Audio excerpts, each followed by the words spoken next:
Oi, gente, mais um Mentes em Pauta com a Bia e hoje a gente vai falar de uma coisa que eu acho que interessa a todo mundo: a diferença entre paixão e amor. Vamos lá, todo mundo já se apaixonou um dia e já percebeu o seguinte: paixão é um estado alterado de nível de consciência. Por quê? Porque a paixão, ela é algo que toma o seu cérebro de uma tal maneira que você fica totalmente escravizado em relação às emoções. E as emoções que sempre estão voltadas para alguém, que a gente chama do objeto da paixão. A paixão é, antes de tudo, um estado agudo de dependência. A pessoa entra numa necessidade de estar com o outro, de ver o outro, de falar com o outro e de controlar o outro. Como se o outro saísse da sua vida, ele fosse até morrer. A paixão pode ser definida como um estado de dependência tal qual uma dependência de alguma droga. Por quê? Porque qualquer apaixonado é como um drogado.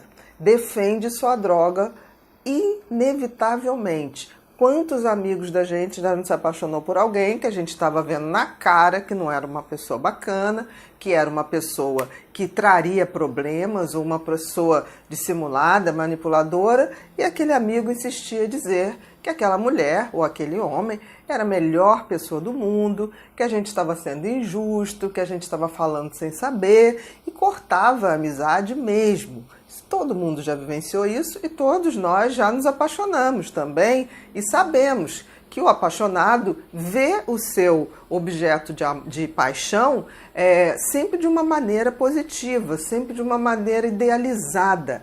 A paixão é uma idealização, é muito longe de amor. A paixão é muito mais uma projeção do que a gente deseja, do que a gente quer para preencher os nossos vazios. Então a gente se apaixona não por uma pessoa, a gente se apaixona pelos nossos desejos de encontrar uma pessoa que seja magicamente perfeita e preencha todas as nossas necessidades. Não é à toa que o apaixonado fica o tempo todo irritado se estiver longe da pessoa que ele está apaixonado. E isso foi constatado por estudos de neuroimagem, por exemplo. Exames mostraram que o cérebro dos apaixonados funcionam exatamente como o cérebro de uma pessoa dependente química. Ou seja, o lobo frontal funciona menos, filtra menos a impulsividade e essa pessoa fica compulsiva pelaquela outra pessoa. E tem estado de abstinência quando não está perto da pessoa ou não está em contato com essa pessoa. Então, é um estado alterado, sim. Aconteceram algumas coisas nos Estados Unidos, por exemplo, que eles têm isso muito claro, que é o estado de paixão, que pode durar de 6 meses até 1 ano e meio, 2 anos, no máximo, é um estado em que a pessoa pode tomar decisões que não estão dentro do seu padrão normal.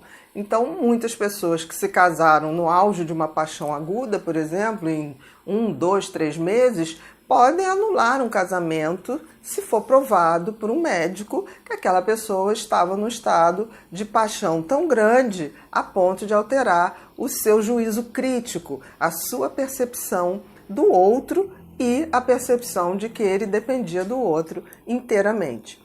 É tão interessante que parece que a paixão está dentro do cérebro humano como uma necessidade que nós temos de fuga, de fugir da realidade, de fugir da nossa condição de que nem tudo na vida é mágico. A vida é um processo de amadurecimento, de erros, de acerto. A vida, para a gente evoluir, ela é uma coisa gradativa. Então, todo ser humano tem essa coisa de querer uma magia, seja através de drogas, seja através de compulsões de comportamento, de jogos, de internet, como se a gente pudesse criar um outro tipo de vivência onde a gente possa ter muito mais prazer. E a paixão é uma dessas compulsões, ou uma desses vícios que o ser humano parece precisar de alguma maneira. Já o amor é totalmente diferente. O amor, ele é, digamos assim, ele é calmaria. O amor não é essa necessidade de ver o outro, de estar com o outro, de controlar o outro. O amor tem muito mais a ver com o conceito de amizade, né? Que Aristóteles dizia o seguinte: amigo é aquele que é cioso da felicidade do outro.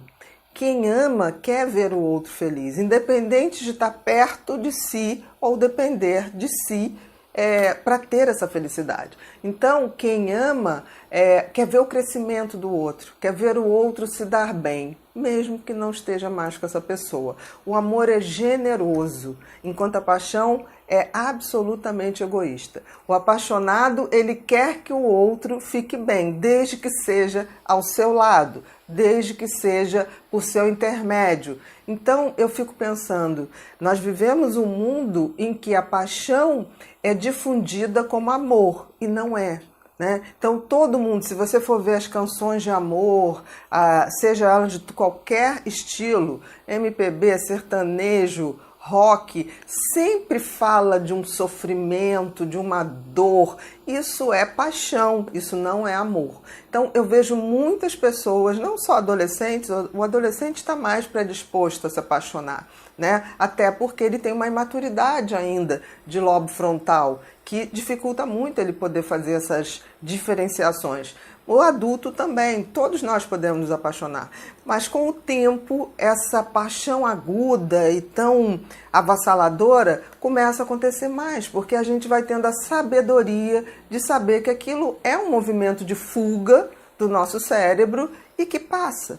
E quando passa, a paixão, quando ela acaba no meio da paixão, geralmente acaba muito mal, porque o apaixonado fica perplexo de perceber que o outro não é aquela maravilha ou aquela magia que ele julgou que o outro era. O amor não. O amor, conforme ele vai aumentando, você vai vendo o defeito do outro, mas você vai estar ali para ajudar ele a transcender, para ajudar ele a ser uma pessoa melhor.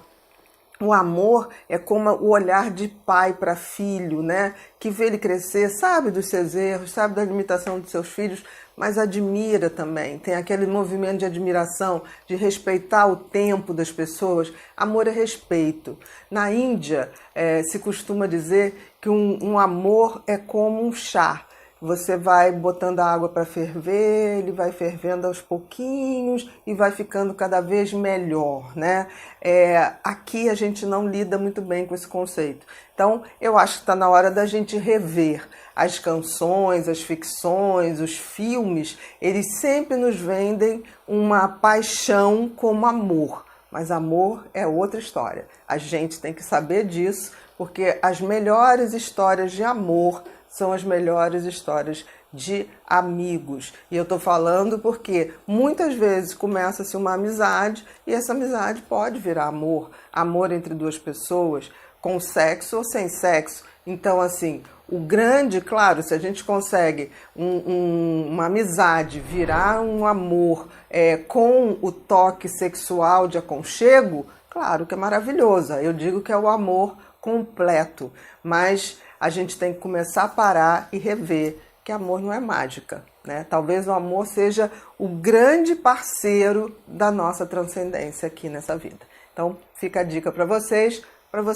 reverem o conceito de amor.